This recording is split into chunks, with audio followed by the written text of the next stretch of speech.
Suakcentavę prieš tas varžybas buvom 3 dalykus susiakcentavę, ką turime padaryti. Ir žinojome, kaip bus. Nes jų 60% žaidimo yra baudos aikštelė pelnyti taškai, o iš tų pelno po klaidų ten 18 taškų ir pasikovoja kamuolius puolime, dar dadeda ten 17 taškų.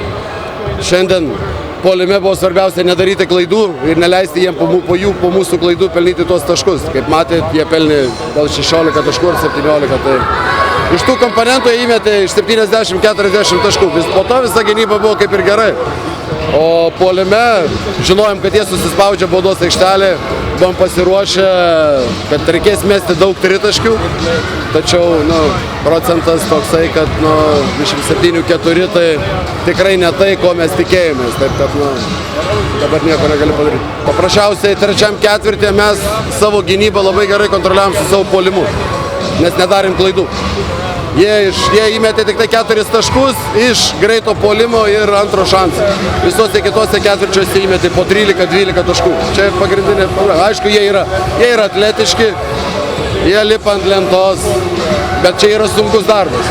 Labai sunkus darbas ir mes jau šiandien nepadarėm. Tiesiog padarėme per daug klaidų puolime, o kai padarėm per daug klaidų puolime, iš karto jie pelnė daug lengvų taškų savo greitam puolime, jų pelnė daugiau negu pusę taškų iš savo visų pelnytų. Ir tiesiog rezultatas nespinė tos kovos, kuri iš tikro buvo, nes visus 3 kėlinius mes kovojam, buvo viskas įtempta. Tiesiog per 3 minutės kritam kėlinyje jie nutolo nuo mūsų ir labai apmaudu iš tikro. Labai ruošiamės, labai norėjom pasiekti kažką geresnio čia, bet tiesiog gavosi kaip gavos. Padarėm per daug klaidų ir nesustabdėm greito puolimo. Nesumetėm savo metimų laisvų.